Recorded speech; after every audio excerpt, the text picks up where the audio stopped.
Hi, 8th grade students. This is Mr. Alford, and I am making a help video for homework number 4, Expressions and Equations Review.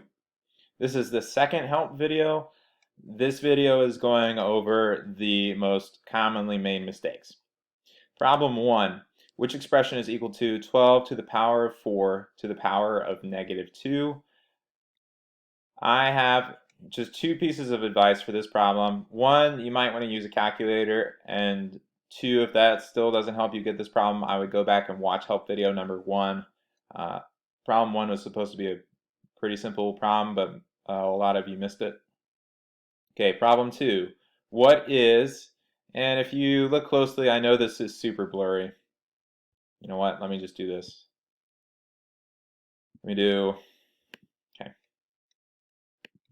So I'm sorry if it was too blurry for you to see, but specifically that problem is saying the the cube root of 64. Okay, so that means what number multiplied by itself 3 times makes 64. Okay, so a lot of you did well on that problem actually. So, but that 3 right there is telling you it's a cube root. If you don't see any number here, it's always just a square root. But if it tells you a number there, you need to pay attention to that. When you see it's a 3, we want a cube root. Problem 3, you guys did great on that, awesome. Problem 4, I did want to go over this a little bit. Yeah, problem 4. A lot of you chose choice D, and let me tell you why that's wrong. Choice D is 23.578 times 10 to the 7th power. Off the bat, that can't be right because scientific notation says that this number right here has to be between 1 and 10. 23 point something is obviously not between 1 and 10. So that choice is wrong. So when you're looking for your answer choice, you need to remember that your answer, this number right here, needs to be between 1 and 10. Okay, problem 5. The problem, there were a number of people who got this problem right. For the people who got this wrong, the biggest mistake that I could see was when you were trying to deal with the exponents. Let's see. When you were trying to deal with the exponents, 8 and negative 2, well,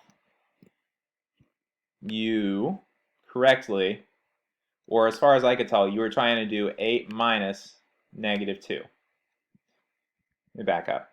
You were trying to do 8 minus negative 2. And what you did is 8 minus 2, and you got 6. And you said your exponent should be 6. Okay. 8 minus negative 2 is not what this is. This is 8 minus positive 2. 8 minus negative 2 would be this. Okay. And when you're doing subtracting by a negative,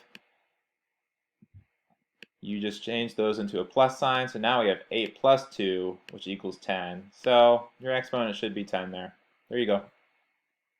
Problem 6. Let's see. The most commonly chosen answer for this problem was D. And the only reason I can think of why you guys did that is you're looking at the y. And I know this is probably not very clear to see right here. But the y-intercept here in this problem 6, we're trying to find the slope of the line.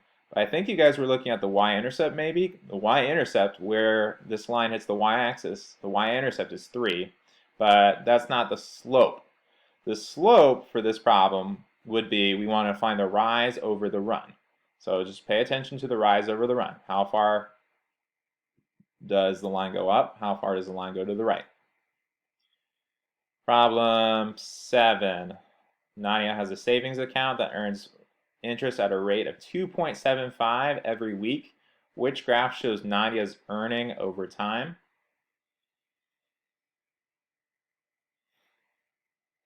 A lot of you chose B, but I'm just going to point out why B would not be correct. And I know this is probably fairly blurry, but keep with me.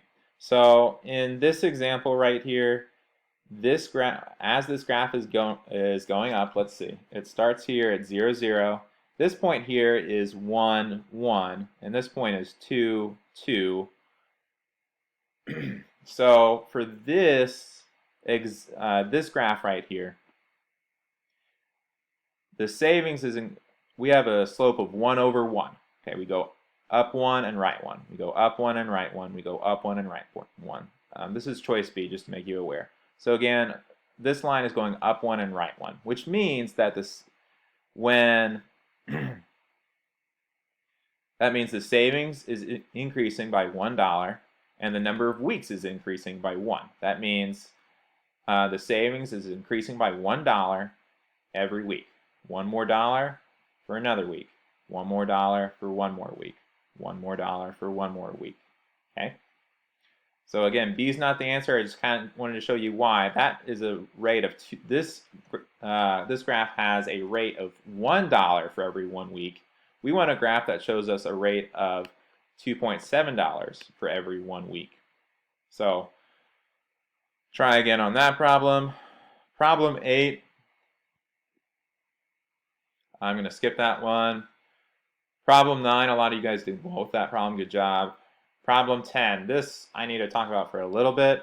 Just to make you guys aware, it's asking for a solution to this system of linear equations. When we have two lines graphed, basically we have two linear equations that are graphed, one equation for each line.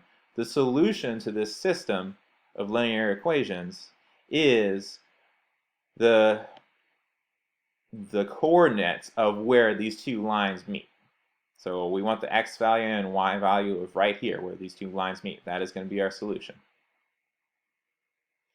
Problem 11. Probably the best time for me to help you with this is just during tutoring. I'm sorry, it's just not a problem that I can help you with in any other way. Problem 12. A lot of you guys did well with that. Good job. Problem 13. Which term is equivalent to 2 to the negative 3 over 2 to the power of 2? Yeah, I need to talk about this for a little bit. So this is an example. I thought I'd do an example that's very similar. We're going to simplify this expression right here. 4 to the negative 4 over 4 to the negative 3. So we have 4 to the negative 4 over 4 to the negative 3. When we are dividing, when we have the same base, 4 here and 4 here both are the same base. So when we're dividing with the same base, what we do is we subtract the exponents. So we're going to subtract negative 4, and we're going to subtract negative 4 with negative 3. So we want 4 to the power of negative 4 minus negative 3. Okay. This is just negative 4 plus 3. So this is really 4 to the power of negative 4 plus 3 is negative 1.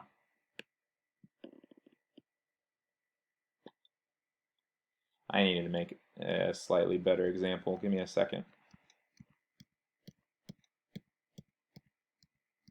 Let's make this 4 to the negative 1. And you'll see why this is going to be a better example in a second.